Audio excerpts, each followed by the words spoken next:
A teenager discovers a gift that brings happiness to others, but what path will he choose to walk with it? One stormy night, a man named Pfluger is seen digging up a grave. Out of nowhere, lightning strikes, hurling him backward toward his car. Shaken but strangely pleased, he drives away from the scene. Meanwhile, Kelly, a reserved high schooler, stops by a store for groceries. On his way out, he accidentally runs into his crush, Dominic, who's accompanied by her friend, Sarah. Although Dominic shows signs of being interested, Kelly's crippling shyness keeps him silent. Kelly struggles with an eating disorder that compels him to consume things that aren't food. This condition doesn't go unnoticed. Bullies from school, Nelson, Reed, Tony, and Brad, catch him mid-act and mock him cruelly. Dominic tries to intervene, but the boys shove Kelly headfirst into a garbage bin while recording the humiliation. Thankfully, the store owner arrives in time to break it up. At school, Kelly's eating disorder worsens. He lives in a trailer with his mom, Bernice. Elsewhere, a man known as Red Elk is seen performing a mysterious ritual. A doctor checks on Kelly and suggests his illness isn't physical, but mental. He needs to see a specialist. In the meantime, Pfluger has convinced a small crowd that he has the power to heal any ailment with his bare hands, in return for cash. A woman with leg issues steps forward, and after Pfluger places his hands on her knees, she's miraculously healed in front of everyone watching. Seeing this, Bernice pleads with Pfluger to help her son. He agrees. But later, Red Elk confronts Pfluger, demanding the return of the sacred healing power, something that belonged to his ancestors for centuries. He warns, "Anyone who harms me will only hurt themselves." Pfluger refuses to give the power back and walks away with Bernice.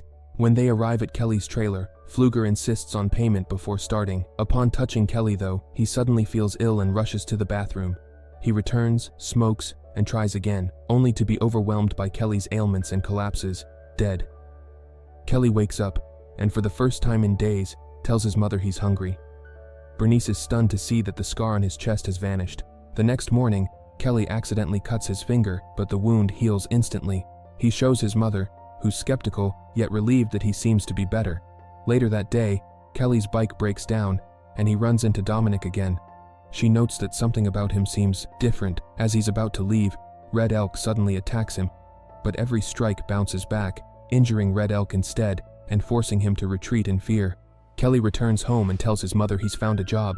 Suddenly a knock rattles the door. It's Gus, Nelson's father, and also the school's coach. He accuses Kelly of attacking his son. Kelly tries to explain, but Gus refuses to listen. Furious, Bernice slams the door in his face. Afterward, Kelly decides to show his mother what he can do. He asks her to pinch him, but she ends up feeling the pain herself. He even proves that fire cannot hurt him. At school, during class, Sarah lends Dominic a hairband. Kelly, sitting just behind them, watches as it falls. He gently picks it up and hands it back. Kelly slips into a vivid daydream where he's with Dominic in a steamy room, trying to cool her down.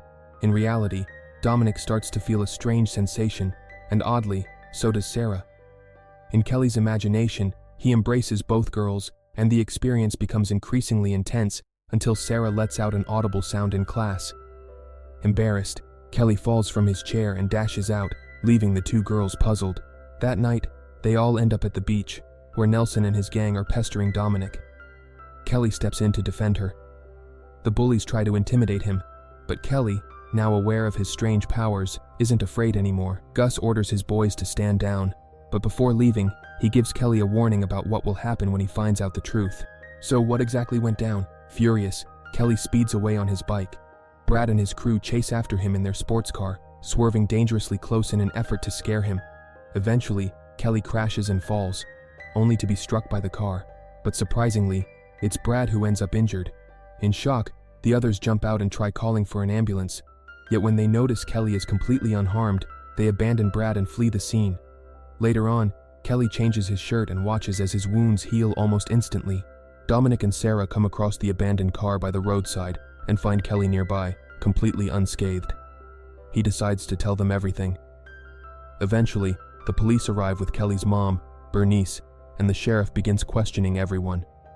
The group lies, claiming Kelly caused the crash by suddenly leaping into the road. The next morning, Dominic subtly suggests seeing a movie, but Kelly doesn't get the hint, so she ends up asking him out herself. Meanwhile, Nelson and his friends are already scheming their revenge. That evening, while Kelly stays home with his ailing mother, he leaves to get her some medicine. Outside, the bullies lie in wait. Once Kelly is gone, they put their plan into motion, hooking the trailer's foundation to a truck and yanking it down. The trailer collapses, trapping Bernice inside. A gas leak triggers a massive explosion while she's still stuck inside. Kelly manages to pull her from the flames, but it's already too late. Later at the hospital, the sheriff returns Kelly's belongings. Red Elk pleads with the sheriff to help recover a power he claims was stolen from his ancestors, but the sheriff dismisses his warnings. After saying goodbye to his mother, Kelly rushes to Pfluger's grave. Dominic finds him there and tells him it isn't fair that he has to leave. She kisses him on the cheek, giving Kelly the courage to finally kiss her the way he's always imagined. But Dominic realizes Kelly was behind the strange sensations she felt in class. Unsettled, she says goodbye and walks away. Kelly eats a leaf from Pfluger's grave, but immediately throws it up. Watching from a distance, Sarah sees everything. Later, the sheriff drives Kelly to his temporary home, mentioning that someone likely tampered with the trailer's supports before the explosion. Suddenly, Kelly spots the people responsible for his mother's death speeding past. Enraged, he leaps from the car. The group heads toward the river where Tony jumps into the water. Kelly finds their clothes, grabs a shred of Tony's shirt, and uses his power to drown him. Nelson drags Tony back to shore, but it's already too late. Horrified, Reed runs away. Kelly is about to confront the next one when the sheriff appears, forcing Kelly to flee. That night, Kelly confides in Dominic, admitting his plan for revenge. She persuades him that instead of retaliating, he should make the bullies confess. The following day at school, Kelly taunts Tony, who snaps and throws chemicals at him, but ends up burning his own face. Sarah suddenly punches Kelly in the groin, and for the first time, he experiences pain there. Kelly is about to confront Nelson, but the sheriff arrives to tend to Tony, giving Kelly a moment to slip away. Later that evening, Sarah tells Nelson she saw Kelly eating strange leaves, suspecting they're his weakness. The two decide to gather leaves from Pfluger's grave. The next morning, Red Elk gets clearance to open the grave, while Gus begins training Nelson. At the same time, the sheriff discovers the chain used to sabotage Bernice's trailer and confronts the boys. Kelly sneaks into their truck, finds a drill, and eats a piece of underwear. Nelson clutches the leaves, but Kelly harms himself with the drill, forcing Nelson to admit everything. The sheriff steps in to calm Kelly, revealing that he knows about Kelly's strange new power. Dominic arrives just as Gus lunges to stop Kelly, only to fall down himself.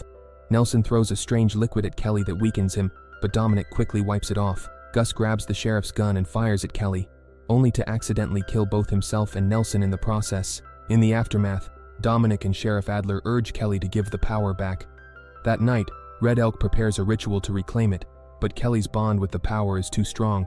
It can't be removed without killing him. Kelly tries to escape, but an officer accidentally shoots both him and Dominic.